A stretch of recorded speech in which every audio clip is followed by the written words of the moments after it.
start out with introductory remarks, and we will begin with Mike Kane, who is the incumbent from the 5th District. Mike? Well, I want to start out everything the way I started out. I am a family man. I have been married to my wife, Diane, for 40 years. We have 2 kids. Both of them live right by us out in Piper. I was raised in a 2-bedroom, 1-bathroom house with my 9 brothers and sisters, my mom and dad, and sometimes my grandma and my uncle.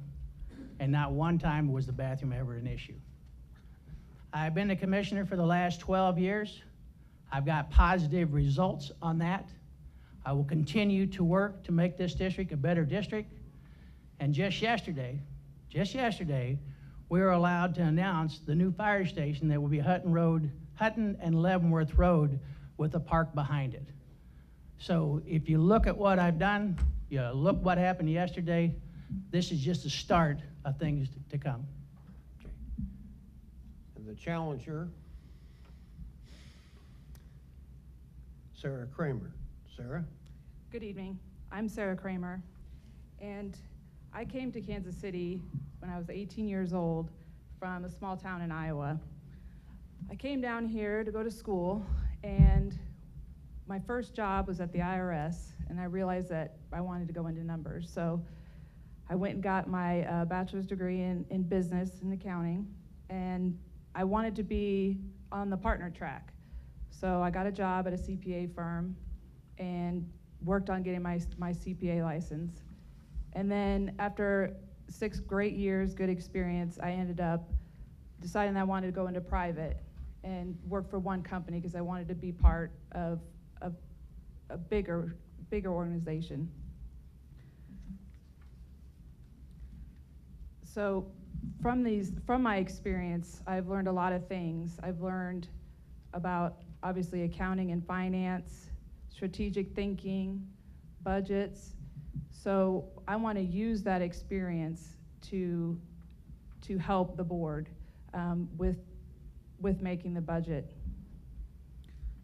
The other thing that I'd like to do is I'd like to help the people in my district east and west of 435, and I also want to help the whole community or the whole county. So what I've learned in my current job in the corporate world translates to local government. And I realize they're not the same thing, but there's things like investing in your business, investing in your community, investing in your employees and people. Happier employees work better, they stick around, and then it brings better people in. Now we call on Jim Walters, who is the incumbent commissioner from the 7th District. Jim? Thank you. I believe I'm well suited to be the commissioner for District 7. I have lived at various times of my life in all 3 cities that make up District 7, and I think that helps me understand the people and the differences of opinion and aspiration of those 3 components of our district. I have spent my life in development, and I'm most interested in economic development in our county. My career as an architect took me to various cities across the country, helping those cities achieve their goals and vision of major facilities within their communities, just as I worked with the city of Kansas City when they wanted to build a Sporting Kansas City stadium, for which I was the architect. So that background helped me understand what the possibilities are for different cities and different visions that other cities have. While I was doing that, I served on the board of directors of 2 major corporations that operated very successfully. And those corporations, those boards of directors are very much like the board of commissioners. They set policy, they establish budgets, and they have staff that implements those objectives and budgets. So that prepared me well, and those are the kinds of activities that I would like to continue in my second term in office. Thank you. Now we call on George Cooper, who is a councilman from Bonner Springs. George? Thank you, Merle. I'm running to represent the 7th District. It's unique. There's 3 cities, as Jim said there was. But I grew up all over Wyandotte County. I went to Hawthorne in kindergarten. We lived at 12th in Georgia, right off Quindaro. I've lived on Central Avenue for a long, long time. And the last long time I've lived in Bonner. I've been city councilman 8 years. I have, so I know about governing, what it takes, what we do. I know about the budget process and the taxation. But, you know, the people in Bonner Springs and Edwardsville, it's 2/3 of District 7. I'm gonna take Kendall McLean's mantra. We want a seat at the table. We have been forgotten. We do not get back anything that we should from our tax dollars at unified government. Thank you. Now we'll start with Dave Reno and with the next question. Thank you. I'm going to give you the same question I have given others, which is if I went to door in your district, what would residents there tell me is the most important issue facing your community, and what's your plan to address that within the next 6 months? We'll start with George Cooper. Well, the big thing is, like everybody else said, taxes. People are concerned about that. People are concerned about infrastructure, roads, and all that. In District 7, we have roads that need fixed, and they put the onus on Bonner Springs and Edwardsville. I'd like to see more county tax dollars come back in with the city dollars there in them little towns to help fix some of the roads. 138th, 134th, Riverview Avenue is just terrible from the county line down to 110th Street. That's a big issue in our town, and the people are in the 2 other cities just wonder where their tax dollars go, because nothing comes back, very little. Thank you. Jim Walters. As I've said, District 7 is an interesting area because the issues are different depending on where you go. Kansas City, Kansas residents might have a completely different opinion than Edwardsville or Bonner Springs residents. Taxes certainly are an issue, and that's why I proposed at our last budget session an additional mill levy reduction beyond what the commission had already adopted, because I think our taxes should be cut. I did not get enough support from the rest of the commissioners to do that, but that's what I will continue to do in my second term. Other issues depend on where you live. If you live in front of a bad road, roads are an issue. Sewers might be an issue if you live in a rural area. So the most important thing to understand in District 7 is that the unified government includes Kansas City, Kansas, and the county. It does not include Bonner Springs and Edwardsville for city services. I've heard a lot of confusion on that as I walk around, that they don't realize that they should be looking to the city of Bonner Springs or to the city of Edwardsville for the issues that they're addressing, thinking that they're part of the unified government. We are unified, but we are distinct in that we monitor the city budget completely separately from the county budget, and the things like roads and sewers and infrastructure is clearly a city responsibility. Thank you. Sarah Kramer. Well, the same in all districts, it's always property taxes. And I think what we need to do is the tax revenue that's coming in from the development on the west side, I think we need to decrease the mill levy with that tax revenue. The other thing I think we need to do is, I think that with Cerner coming in, dairy farmers, there's a lot of people that are moving over this way, and I think that because the property taxes are lower in Leavenworth County, they're looking to build in that area. And I think we really need to try and bring those people to Wyandotte County. And one thing that Leavenworth County has done in the past is tax abatements for building new homes. And I know that wouldn't mean tax revenue right away, but after, you know, the period, the 3 or 5 year period or whatever is decided, then there will be that tax revenue. So we definitely need more rooftops, more businesses to increase the tax base, to lower the taxes. Commissioner Kane. Thank you, and it's a great question. We lowered the mill levy 2 last year, 2 this year, and the goal is to lower it 2 next year. They automatically, every person that I know across Wyandotte County says taxes. Then they say public safety, then they say roads, and then they say parks. Well, it's funny that you would bring that up because I'm trying to work on where the go-kart was down there off of 5 Highway, make that a soccer field / park with a walking trail around it. We've already been talking about it. We met with the school district the other day to figure out how we could cohabitat some ball fields out there. You know, things that you're asking are things I'm already working on. We've had success on. Behind the new fire station will be a park. And west of 435, we do not have a park in the District 5. So that's huge for us. I think it shows you that I've listened to what the people want. I continue to listen to what the people want. And sometimes when somebody says, well, you voted against this, you voted against that, my district said, we don't like that. And we want you to vote this way.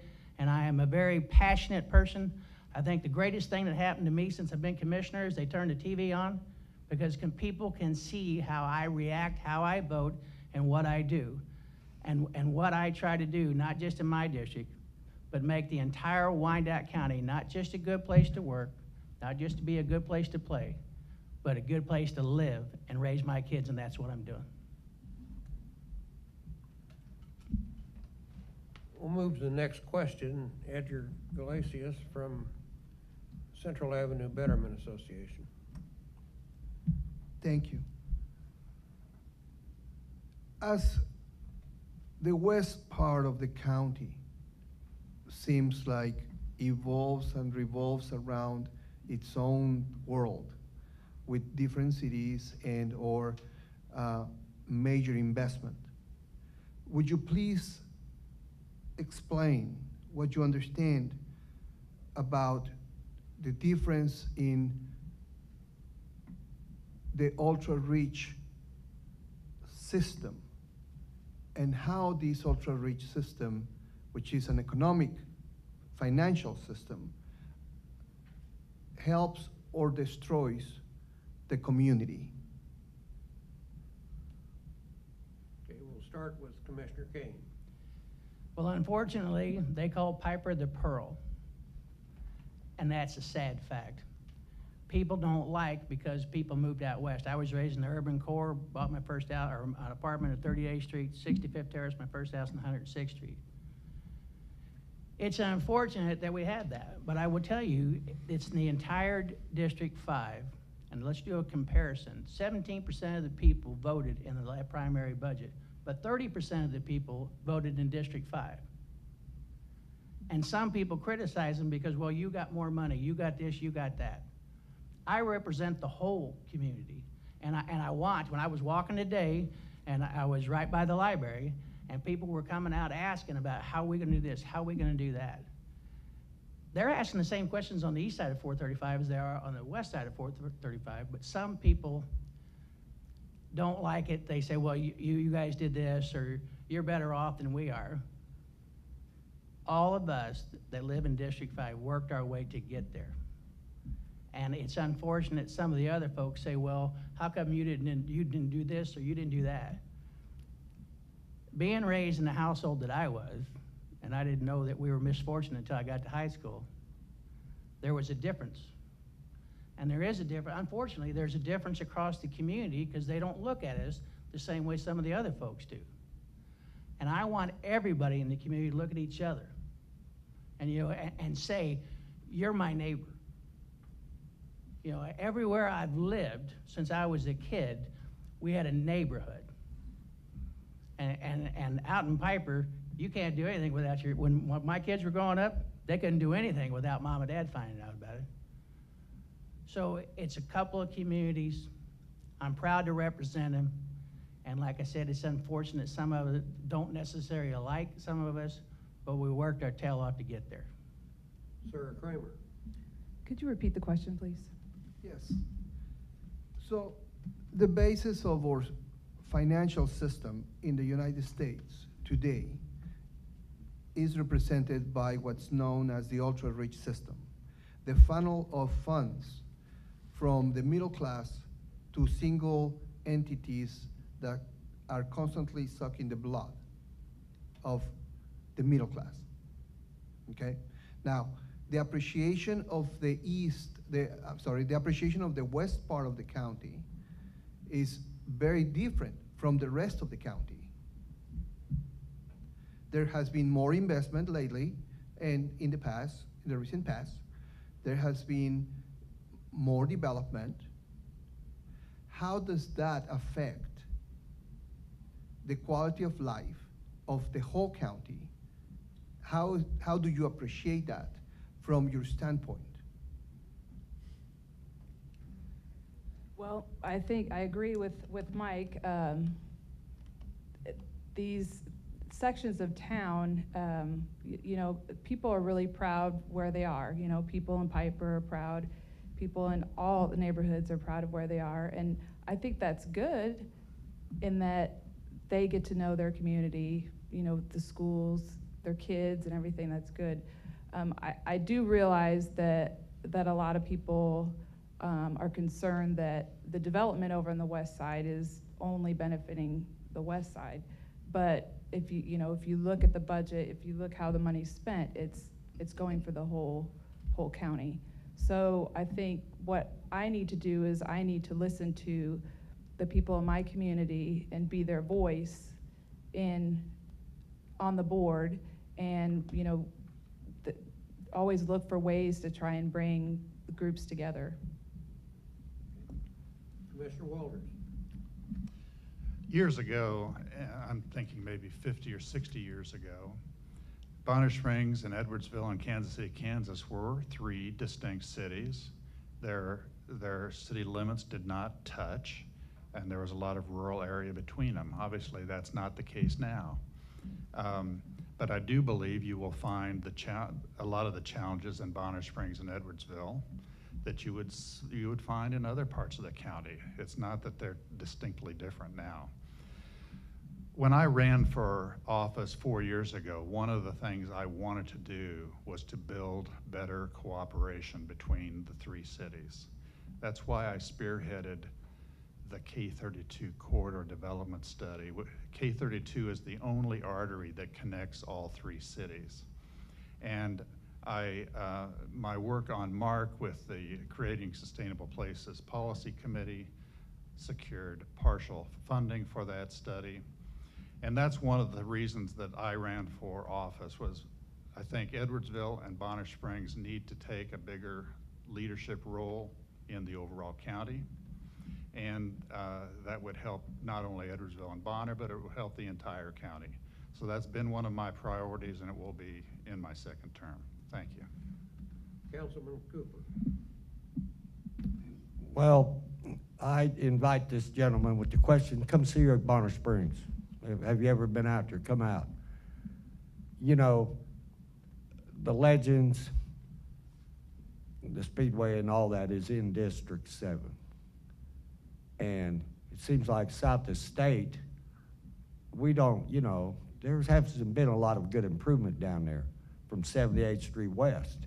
At one time 78th Street and State Avenue was Piper. It was where all the houses were, people were moving to suburbs. The suburbs have steadily moved. And I lived down on Central Avenue for a long time. When I remember they did street improvements down there, they did curbs, sidewalks, killed a redbud tree of mine when they did it. But they put three new trees on my property. Now I took some real nice railroad ties and made real nice boxes around them. They've deteriorated now. They're right there on 16th Street. but we are disconnected, the whole different parts of it. You know, Kendon McLean the other day, when he talks about the people getting killed in his area, I don't worry about that in Bonner Springs. I worry about it now that I heard him say it. We are one county, Bonner, Edwardsville, KCK, and we need to work together. Thank you. Next questions are from Valerie Mussett, representing the Chamber in Fairfax. Thank you. I'm going to ask the same question as the other commissioners. As you know, I'm here representing small business, large business, all business in Wyandotte County. How do you look upon the businesses in your district, even though they don't vote for you? And what does it look like with regard to getting them involved or immersed in the community? We'll start with Councilman Cooper. Well, you know, we've got Cerner, they're involved, and everybody that comes into big businesses. Our small businesses are the lifeblood of the county. In Bonner Springs, we have a retail incentive package, and the new businesses get a break on water, garbage. They get for a few years, they get a rebate on their sales taxes. So it helps get that going in the smaller communities. You know, there's going to be a lot more growth in the Bonner Springs area, especially when the state finally gets some money and finishes the K7 project. Nettleton Extensions is going in. There's going to be a whole lot more small businesses coming there. You know, we need to help them get in, cut through the bureaucratic red tape.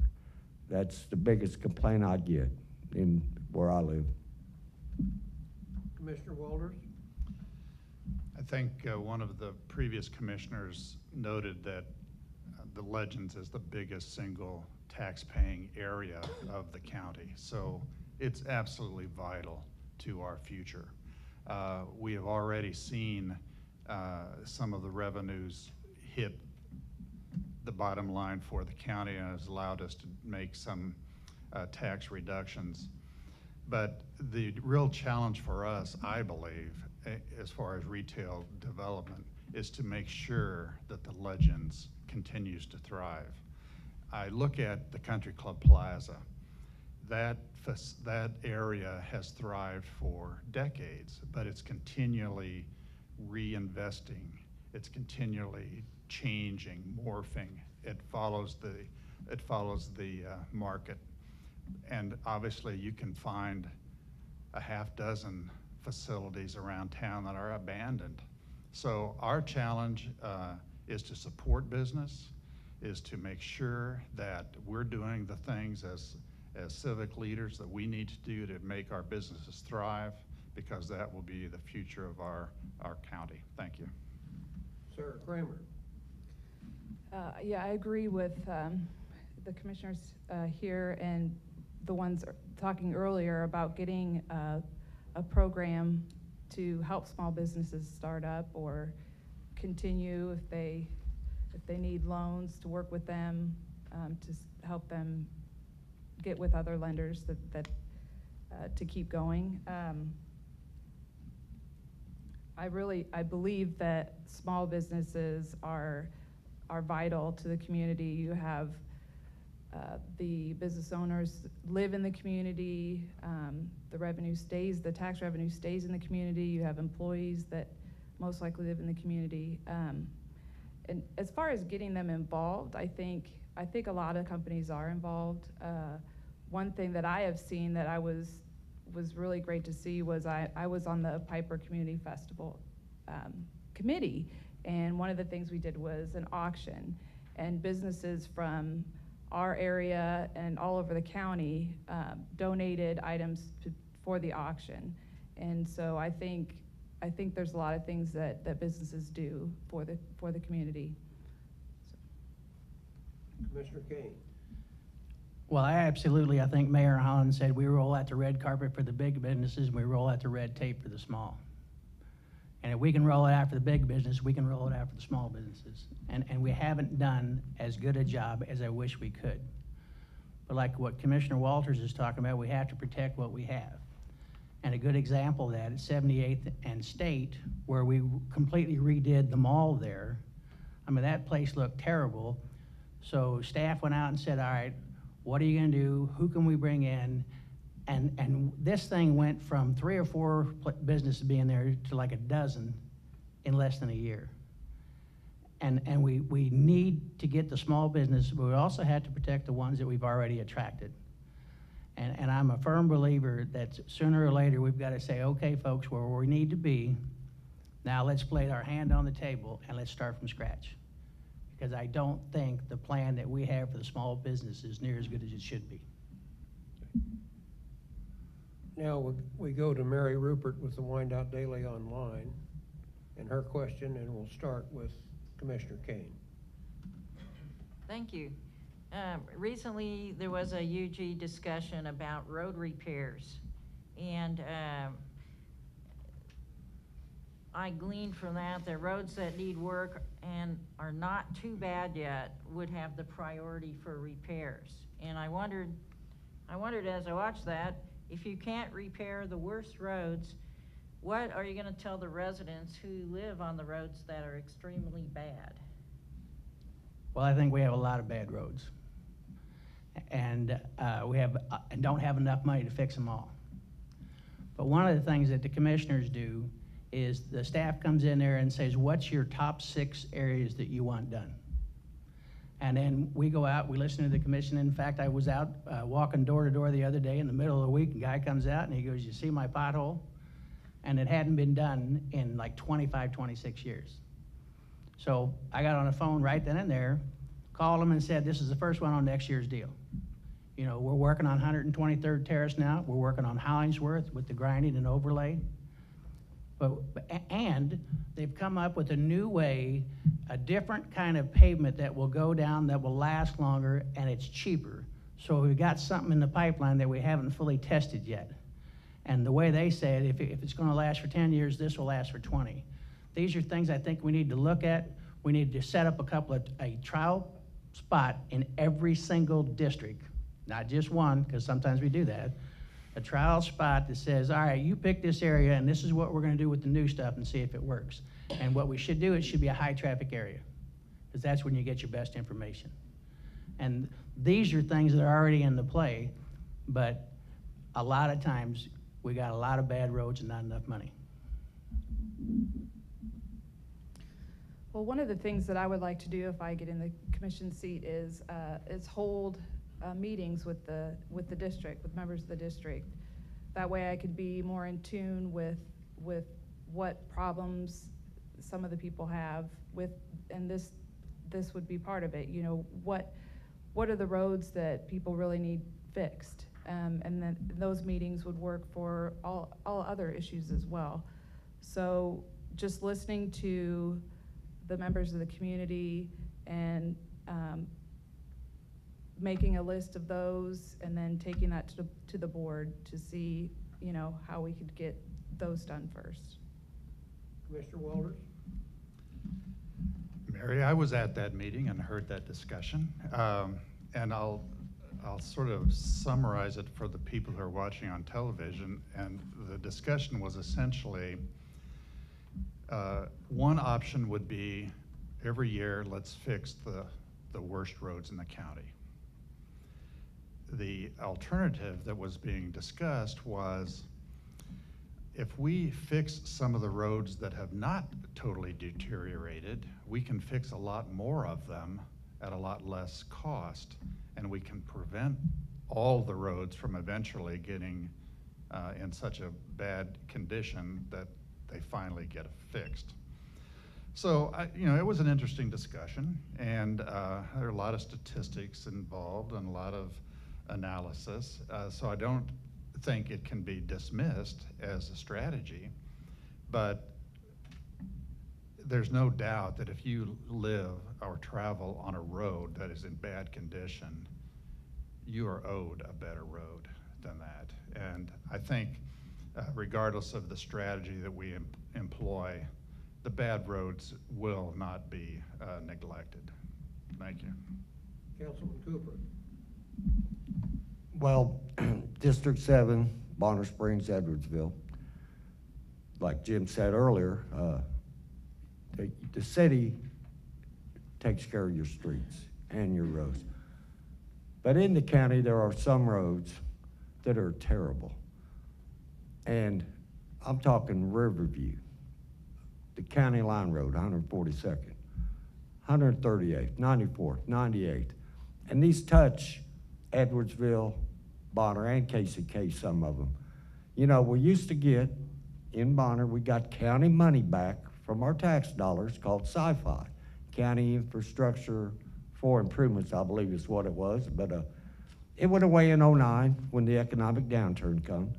Well, it's never came back. And I know the small cities that I'm gonna represent, Bonner and Edwardsville, as the UG Commissioner from District 7. Them little towns need help with some roads. Bonner Springs just spent $800,000 to fix a bridge, box culvert bridge out there on Riverview. That's a lot of money. You know, across the street's Edwardsville, up on the other corner's KCK. This road touches 3 cities. I would like to see all 3 entities get together and fix some of them roads out there. Thank you.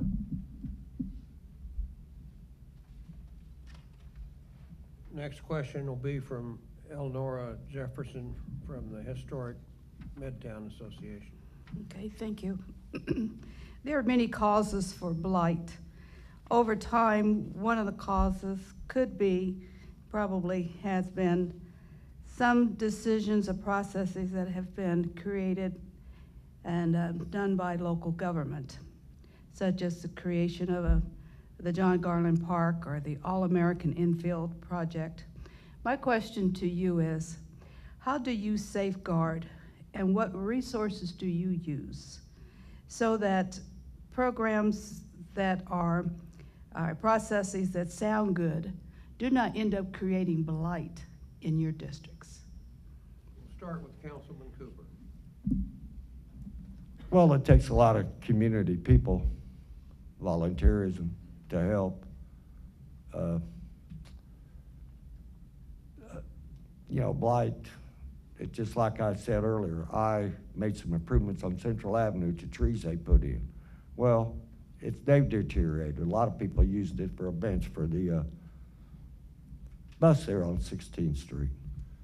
It takes community people to help. I mean, you gotta have volunteerism. That goes a long way to helping stop blight.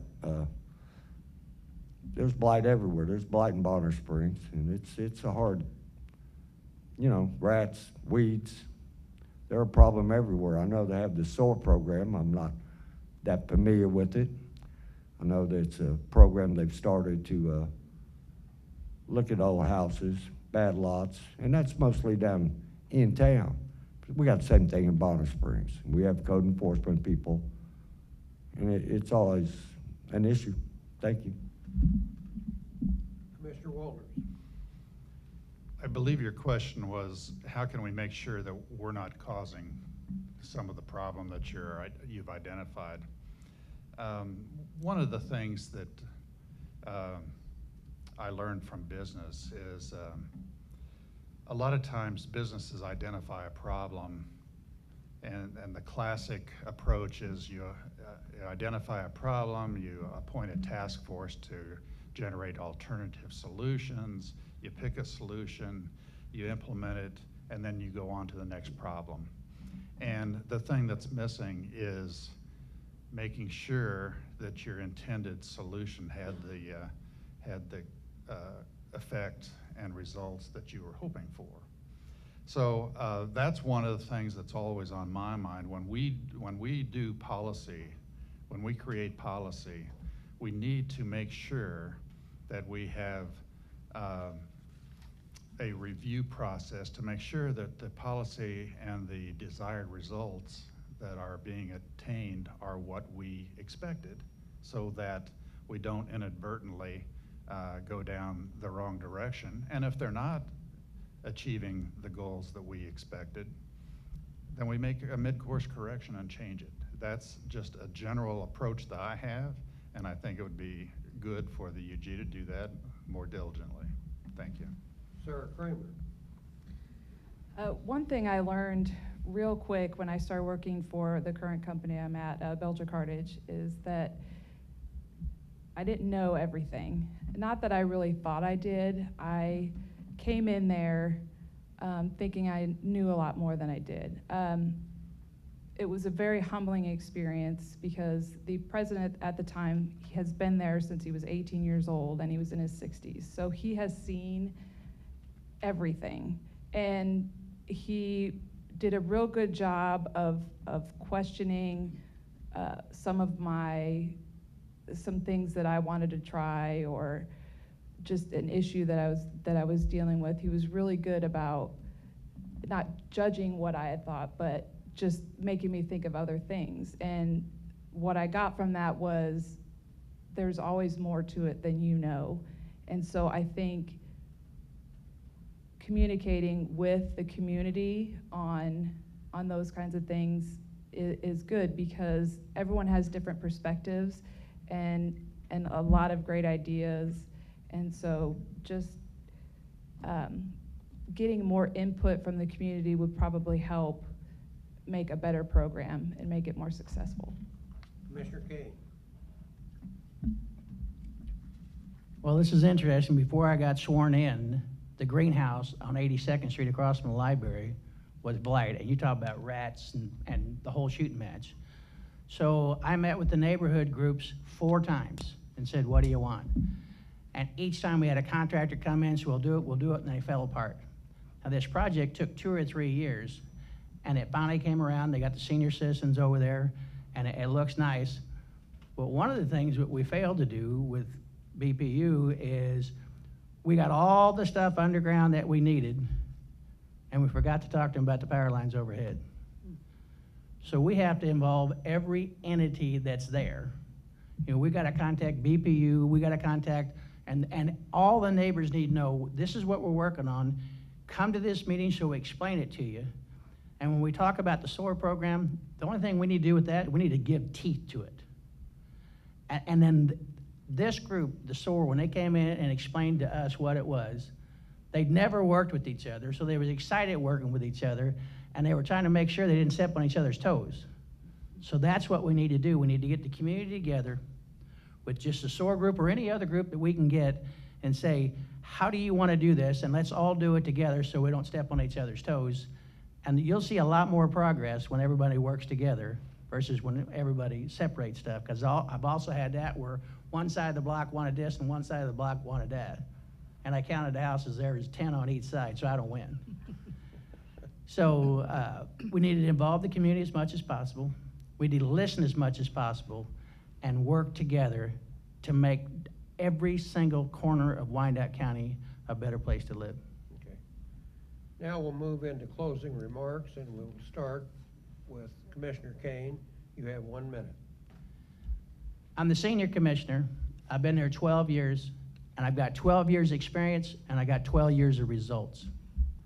And I will continue to bring those results. I will get more parks. I will get more fields to play in, and I'll need your support. One of the things that I've done in my entire life, I've been a union rep since 1983, is listen to the people that I represent. I was 25 years old when I got elected, and I'm a really good listener. And if I'm with you, you're gonna like it, and if I'm not, you're not. But what we have to do to accomplish this is all of us have to get together. One of the very first things I want to do is have a retreat with the commissioners so we can all figure out who's from this and who's from that, so we can better understand what this person cares about, how passionate they are, and then they'd say, well, I know why he voted that way. I know why she voted that way. I've done a good job. I'll continue to do a good job. I need your vote November 7th. Sarah Kramer. Well, a lot of people that I talk to as I go through this campaign want to know why I'm doing it. And I just want to help the community. I'm a place in my career where I can do that. And so I genuinely want to help. And the only way that I can explain that is I want you to think of something that you're really scared of, something that you can't control your body, like your adrenaline just goes, you can't help it. So, for example, spiders. So what if I told you you had to go into a room of spiders? Would you do it? Probably not. But what if I told you to go in this room, if you go in this room of spiders, you will help your community? Would you consider that?